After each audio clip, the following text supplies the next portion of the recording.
Hello दोस्तों, मेरा नाम है संदीप और स्वागत है आपका बी अचीवर्स में। अभी तक हम लोगों ने जो फंडामेंटल राइट्स टॉपिक शुरू किया था उसमें हम लोगों ने कुछ बेसिक चीज़ें समझ ली थी। कितने प्रकार के अधिकार होते हैं और फंडामेंटल राइट्स क्या होते हैं और ये सारी चीज़ें हम लोगों ने बहुत ही अच्छे से समझ ली थी। तो अब हम इसके थोड़ा सा आगे बढ़ते हैं और देखते हैं कि इसके आगे जो हमारे जो राइट्स हैं, जैसे कि मैंने बताया था, समानता का अधिकार, स्वतंत्रता का अधिकार, शोषण के विरुद्ध अधिकार, इस प्रकार के धार्मिक स्वतंत्रता का अधिकार, ये किस किस आर्टिकल में आते हैं और इनका क्या अर्थ है, ये चीज़ें हम लोग आज के लेक्चर में समझेंगे। चलिए शुरू करते हैं। देखिए, हमारा जो मूल संविधान था, मूल संविधान का मतलब जो बिल्कुल जब बना था 1950 में, जब लागू हो गया था, उस समय की बात हो रही, जब कोई भी अमेंडमेंट नहीं हुआ था, उसको कहते हैं मूल संविधान। तो जो जब हमारे कॉन्स्टिट्यूशन में कोई भी अमेंडमेंट नहीं हुआ था, यानी कि मूल संविधान में कितने प्रकार के मौलिक अधिकार थे, ये क्वेश्चन सीधे सीधे एग्जाम में हमको देखने को मिल जाता है। ठीक है, तो हम देखेंगे कि मूल संविधान में मौलिक अधिकार जो थे वो कितने थे, टोटल 7 थे।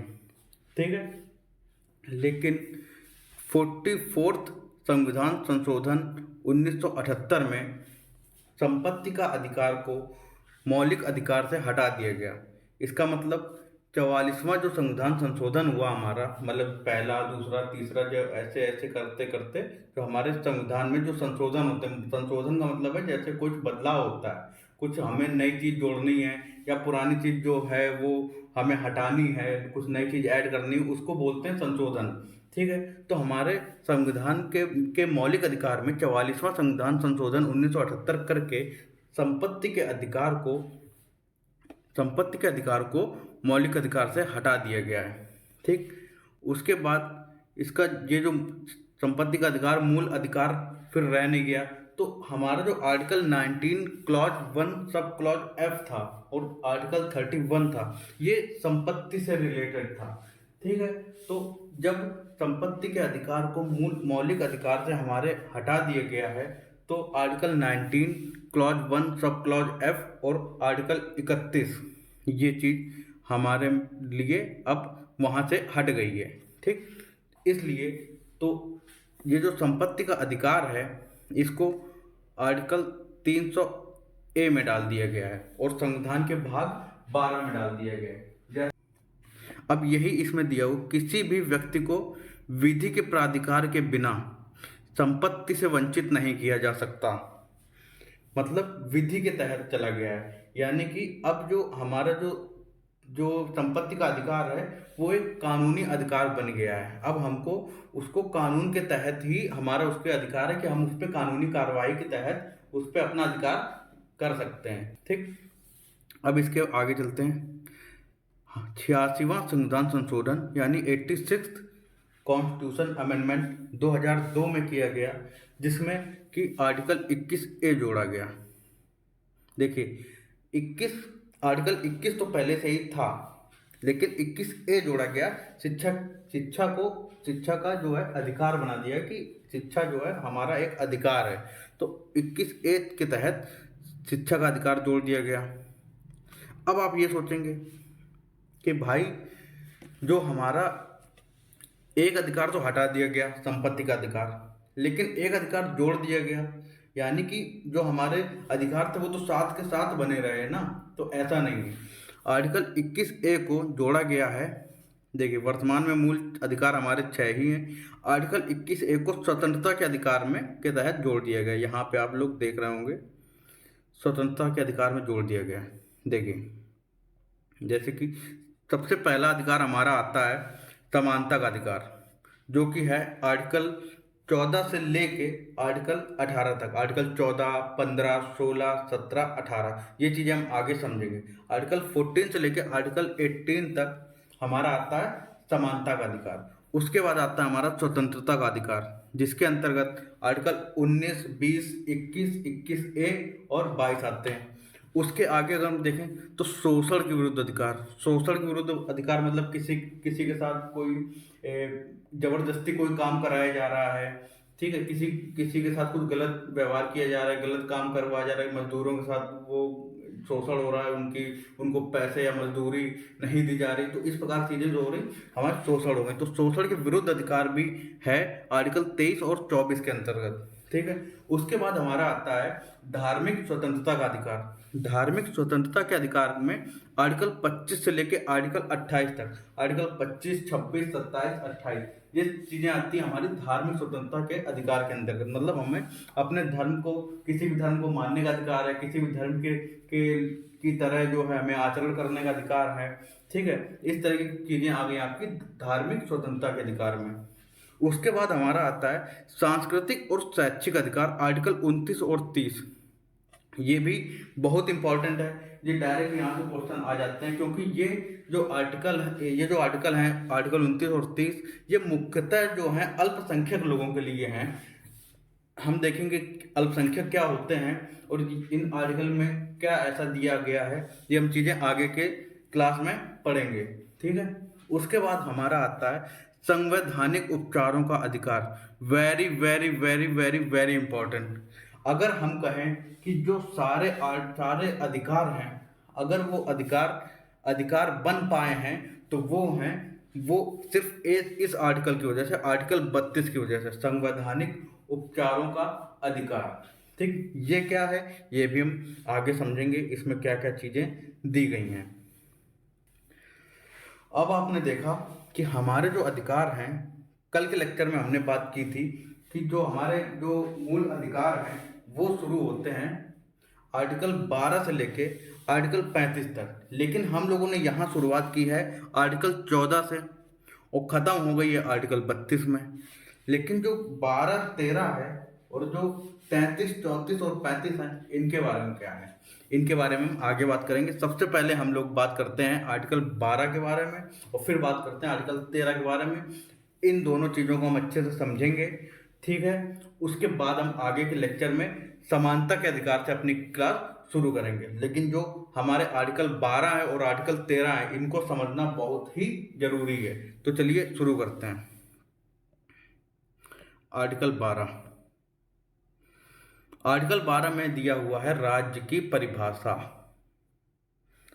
मतलब आर्टिकल 12 में बताया गया है कि राज्य क्या होता है, राज्य है क्या।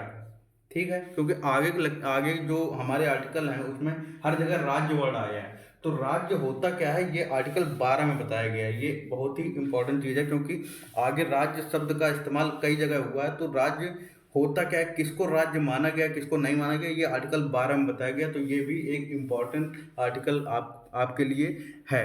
ठीक है, तो इसको ध्यान से समझते हैं। देखिए, संघ की संसद और सरकार यानी कि सेंट्रल गवर्नमेंट हमारी जो है वो राज्य है और संसद जो है वो भी राज्य है। ठीक है, उसके बाद प्रांत का विधानमंडल और सरकार यानी कि जो हमारी स्टेट गवर्नमेंट होती है, स्टेट का जो हमारा विधानमंडल होता है, विधानमंडल के अंतर्गत विधानसभा और विधान परिषद दोनों ही चीज़ें आ जाती हैं। और जो प्रांत की जो सरकार होती है, स्टेट गवर्नमेंट हमारी हो गई।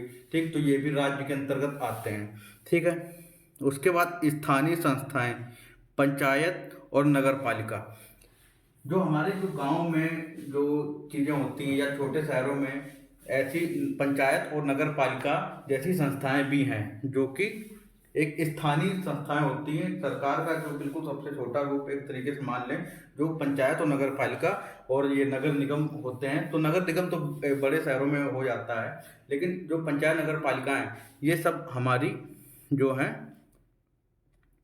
राज्य हैं।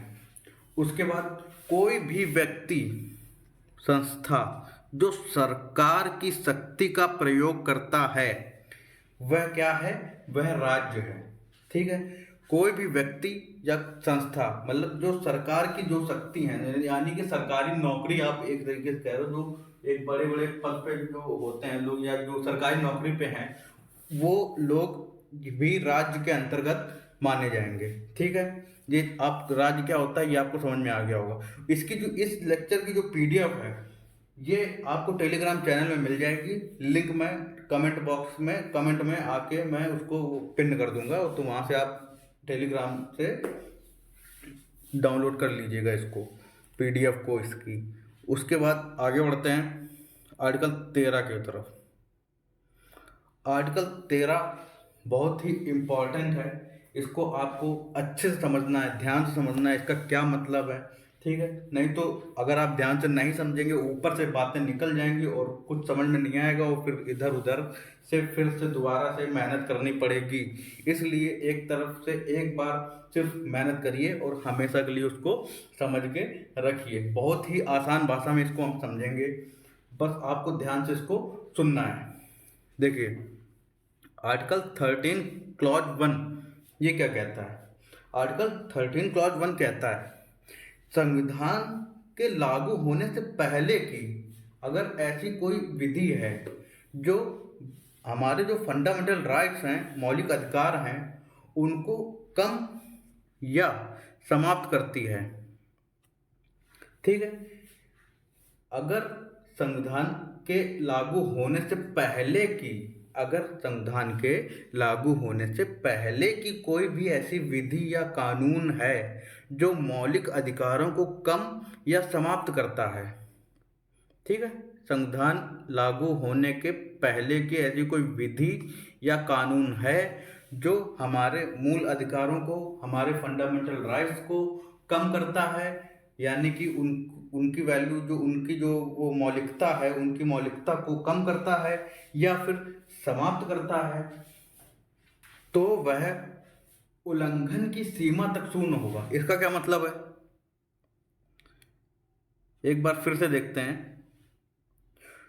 संविधान के लागू होने से पहले कि कोई भी ऐसी विधि या कानून है जो कि हमारे मौलिक अधिकारों को, हमारे मूल अधिकारों को या हमारे फंडामेंटल राइट्स को कम करता है या समाप्त करता है, तो जिस सीमा तक, उल्लंघन की सीमा का मतलब हो गया कि जो जिस कानून की बात हो रही है वो वह कानून जिस सीमा तक उल्लंघन करेगा, मतलब जिस सीमा तक हमारे जो मौलिक अधिकार हैं उनका उल्लंघन कर रहा होगा, सिर्फ उस सीमा तक वह शून्य माना जाएगा, ठीक है। इसको हम लोग अच्छे समझते हैं। देखिए आर्टिकल 13(1) के तहत एक सिद्धांत निकल के आता है, वो होता है हमारा आच्छादन का सिद्धांत या ग्रहण। आच्छादन का मतलब होता है ग्रहण, ठीक है। तो अब आच्छादन का जो ग्रहण का जो सिद्धांत है उसका मतलब क्या है। इसका मतलब ऐसा है कि जैसे कि कोई संविधान से पहले की कोई भी विधि होगी, कोई भी जो कानून बना होगा, वो हमारे मौलिक अधिकारों का उल्लंघन कर रहा होगा। अगर जिस सीमा तक वह मौलिक अधिकार को उल्लंघन करेगा तो वह चीज़ आच्छादित हो जाएगी, यानी कि उस पर ग्रहण लगा दिया जाएगा, ठीक। मतलब वह जो पूरा जो कानून है वो रद्द नहीं होगा, बस उस पे ग्रहण लगा दिया जाएगा। कि ग्रहण मतलब ये है कि उस सीमा तक उसको शून्य कर दिया जाएगा कि जिस सीमा तक उसका उल्लंघन हो रहा है। लेकिन अगर भविष्य में ऐसा होता है कि किसी भी कारणों से जो हमारी जो वो कानून था जिस पे हम लोगों ने ग्रहण लगा दिए थे, जिसको शून्य कर दिया था, वो आने वाले समय में भविष्य में वह अगर मौलिक अधिकारों का विरोधी नहीं रहता है या मौलिक अधिकारों का उल्लंघन नहीं करता है आने वाले समय में, भविष्य में, तो उससे जो आच्छादन है, जो हमने ग्रहण लगाया था, उसको हटा लिया जाएगा, ठीक। तो ये इसका मतलब होता है आर्टिकल 13 क्लॉज 1 का। आपको अच्छे से समझ में आ गया होगा, ठीक है। एक बात और हम इस चीज़ को समझ लेते हैं। देखिए संविधान के लागू होने से पहले की कोई भी विधि या कानून जो हमारे मूल अधिकार को कम या समाप्त करेगा, उल्लंघन की सीमा तक शून्य हो जाएगा। अभी मैंने आपको बताया कि उल्लंघन की सीमा तक शून्य हो जाएगा, उससे हमारा आच्छादन का सिद्धांत निकल के आता है। मतलब कि ऐसा कोई भी कानून होगा जो हमारे फंडामेंटल राइट्स को का उल्लंघन कर रहा होगा या विरोधी प्रतीत हो रहा होगा, तो उस पर हम लोग उस पर जो आच्छादन लग जाएगा, मतलब कि उसको ढक लिया जाएगा, उसको शून्य घोषित कर दिया जाएगा। लेकिन आने वाले समय में अगर वो कानून फंडामेंटल राइट्स का विरोधी नहीं होता है तो उससे आच्छादन हट जाएगा। या फिर अगर पूरा का पूरा कानून विरोध कर रहा है तो पूरा कानून पे आच्छादन लग जाएगा। अगर जैसे मान लो किसी कानून में 3 पॉइंट हैं या तो 2 पॉइंट नहीं कर रहा है, तीसरा पॉइंट केवल उल्लंघन कर रहा है, तो तीसरे पॉइंट पे केवल आच्छादन लग जाएगा, और आने वाले समय में अगर वो उल्लंघन उसका नहीं करता, विरोधी नहीं होता है, तो उससे आच्छादन हट जाएगा। ठीक, तो इसी को कहते हैं आच्छादन का सिद्धांत। ठीक, आर्टिकल 13 क्लॉज 1 आपको समझ में आ गया होगा, और अगर वो हैं आर्टिकल 13 क्लॉज 1 आपको समझ में आ गया होगा, और इसके नोट्स आप लोग बनाते रहें, जो मैं बोल रहा हूँ उस चीज़ से आप सुन के उसके नोट्स बनाते रहें। ठीक है, अब आगे हम लोग बात करते हैं आर्टिकल 13 क्लॉज 2 की। देखिए आर्टिकल 13(2) क्या कहता है। आर्टिकल 13(2) में दिया गया है, राज्य ऐसा कोई कानून नहीं बना सकता, राज्य ऐसा कोई कानून नहीं बना सकता जो कि मौलिक अधिकारों को, हमारे फंडामेंटल राइट्स को कम या समाप्त करेगा, और जिस सीमा तक कोई कानून मौलिक अधिकारों को का उल्लंघन करेगा, उस उल्लंघन की सीमा तक वह शून्य हो जाएगा। अब आर्टिकल 13 क्लॉज 1 और आर्टिकल 13 क्लॉज 2 में अंतर क्या है, इस चीज को समझते हैं। देखिए आर्टिकल 13 क्लॉज 1 में बात की गई है संविधान के लागू होने से पहले की, ठीक है, और आर्टिकल 13 क्लॉज 2 में बात की गई है संविधान के लागू होने के बाद की बात की गई है। राज्य की डिफिनेशन हम लोगों ने आर्टिकल 12 में समझी, तो वही आर्टिकल 12 वाला राज्य आपको दिमाग में रखना है। ठीक, तो राज्य ऐसा कोई कानून नहीं बनाएगा जिससे हमारे मौलिक अधिकारों का उल्लंघन होता है, या मौलिक अधिकार कम या समाप्त होते हैं, तो जिस सीमा तक वह उल्लंघन करेंगे उस सीमा तक उसको शून्य माना जाएगा। और ये क्या है, ये अभी हम लोगों ने आर्टिकल 13 क्लॉज 1 में भी समझ लिया है। ठीक है, अब इसके आगे हम लोग बात करते हैं आर्टिकल 13 क्लॉज 3 की। आर्टिकल 13 क्लॉज 3 में क्या क्या दिया हुआ है। आर्टिकल 13 क्लॉज 3 में दिया हुआ है, कोई भी विधि, मतलब ये जो हमारे ऊपर की जो चीज़ें दी गई हैं, यानी कि जो आर्टिकल 13 क्लॉज 1 की जो बात की गई है, जो कानून है, और जो आर्टिकल 13 क्लॉज 2 में जो बात की गई है, ठीक, उसके अंतर्गत कोई भी विधि या कानून के अंतर्गत विधि, अध्यादेश, परंपराएं, नियम, उपनियम और भी ऐसी जो चीज़ें होती हैं वो सब शामिल होंगे आर्टिकल 13 क्लॉज 3 में बताएगा। इसका मतलब ये है कि जैसे आपने कोई अध्यादेश ला दिया तो वो भी इसके अंतर्गत आएगा। जैसे कि कोई अध्यादेश है तो वो भी हमारे मौलिक अधिकार का उल्लंघन नहीं करना चाहिए, और जैसे कोई परंपराएं ऐसी चल रही हैं पुराने समय से, ठीक है, तो वो भी हमारे मौलिक अधिकारों का उल्लंघन नहीं होना चाहिए। और जैसे कोई नियम बना दिया गया है, या नियम, उपनियम, इस तरीके की जो चीज़ें बना दी गई हैं वो भी हमारे मौलिक अधिकारों का उल्लंघन नहीं करनी चाहिए। तो ये आर्टिकल 13 क्लॉज 3 में क्लियर कर दिया गया है कि उसके अंतर्गत किसी भी विधि या कानून के अंतर्गत विधि, अध्यादेश, परंपराएं, नियम, उपनियम, ये सारी चीज़ें शामिल होंगी। ठीक है, तो ये हमारा हो गया आर्टिकल 12 और आर्टिकल 13 को हम लोगों ने अच्छे से समझ लिया है। ठीक, तो इसके आगे की जो चीज़ें हैं ये हम लोग करते हैं अगली क्लास में। और जो ये जो चीज़ें हैं ये आप लोगों को ध्यान से सुन के आपको नोट्स बना लेने हैं, अपनी भाषा में आपको नोट्स बनाने हैं। ठीक है, आपको किसी किताब से या कुछ करके बिल्कुल एग्जैक्ट वही नोट छाप नहीं देना है आपको। आपने समझ ली जो चीज़ें, बस आपको अपने हिसाब से नोट्स बनाने हैं जो बस आपको समझ में आए। ठीक है, तो ये सारी चीज़ें, और बाकी जो इसका जो ये PDF है ये मैं आपको टेलीग्राम में भेज दूंगा, वहाँ से आप लोग इसको डाउनलोड कर सकते हैं। ठीक, और बाकी ये अगर पसंद आया हो तो लाइक करें, सब्सक्राइब करें और अपने दोस्तों के साथ इसको साझा करें। तब तक के लिए धन्यवाद।